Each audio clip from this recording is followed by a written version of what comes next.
Fukushima is a hot topic. Some reports claim we are in no danger at all. Others say the disaster will lead to the end of the world. So what should we believe? I talked to an assortment of experts, and here's what you need to know about Fukushima.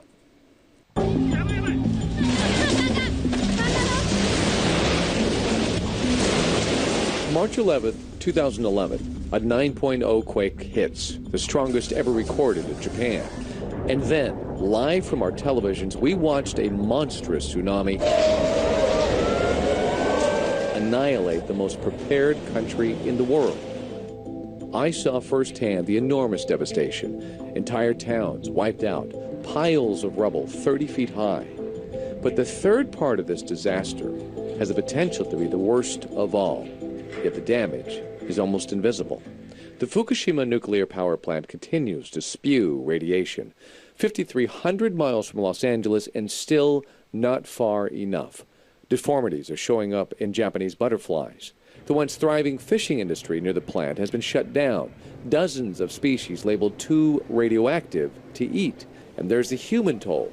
160,000 families have been forced from their radioactive homes, many still paying their mortgages, even though they'll likely never live there again. Fukushima is an enormous problem that's getting bigger. There are several hundred tons of radioactive water that are pouring into the ocean at the site every day. That's nuclear engineer Dr. Arjun Makhijani, president of the Institute for Energy and Environmental Research, who confirmed to me that ocean currents are carrying the radioactive water to the West Coast. According to a study published in the journal Deep Sea Research 1, it'll begin arriving this coming March. But Makhijani says, don't panic. The radiation will be diluted, and levels found on the West Coast are very low and not considered dangerous so far. But the question is, will we really know? I think we should be doing better monitoring of food. I don't think the EPA and FDA are doing a good enough job. The scariest part of Fukushima is not what has already happened. It's what could still happen. Every day is a desperate effort to keep the plant from melting down. What's distressing for many is the Japanese government is not overseeing the cleanup. Tokyo Electric and Power, or TEPCO, is a private, for-profit company. They don't want to take the long-term viewpoint and just to save the money.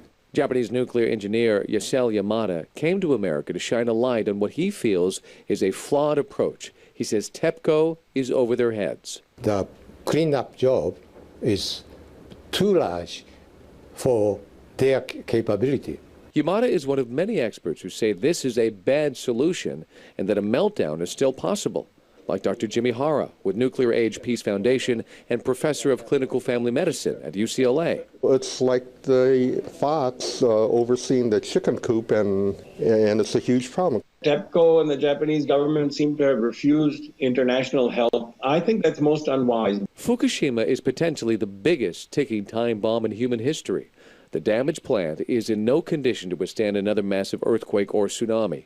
These are photos of what happened to the original 19-foot seawall when the tsunami struck. It was shattered and, as we all know now, provided little protection. The tsunami flooded the plant, cut off the power, and the meltdown was underway. The plant's defenses today are far less.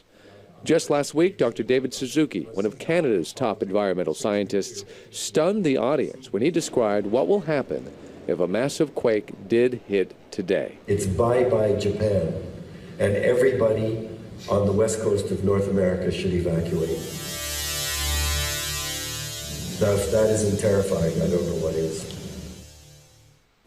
And keep in mind, less than 2 weeks ago, a 7.1 quake that generated a small tsunami did hit that region of Japan. Luckily, it didn't further damage Fukushima, but there were some tense moments. It's a reminder there is very little room for error when Mother Nature can strike at any time. Recently admitted contaminated groundwater is seeping into the Pacific Ocean every day, worrying those beyond the shores of Japan. This supermarket in the South Korean capital has provided a Geiger counter for customers so they can test the fish they're buying. They no longer import from Japan. But given the close proximity, some customers are still concerned. This Seoul resident says, I buy fish here precisely because they have this radiation detector. But I don't really know if it's safe or not. I can only base my decisions on the label. The fuel core of Unit 4 at the Fukushima Daiichi nuclear plant. More than 1,500 fuel rods sit in a damaged storage pool 30 metres above ground. Safely removing them is the next big challenge for the plant's owner, TEPCO. The reactor was under maintenance. So we have this full fuel pool that's sitting at the top of this reactor. And if something happened to that reactor and the pool fell onto the ground, the rods would start fissioning and possibly catch fire or explode. It could then start a chain reaction of the other spent fuel pools on site, the other nuclear fuel that's on site that's still left in the other reactor buildings, because there are 6 reactors at Fukushima.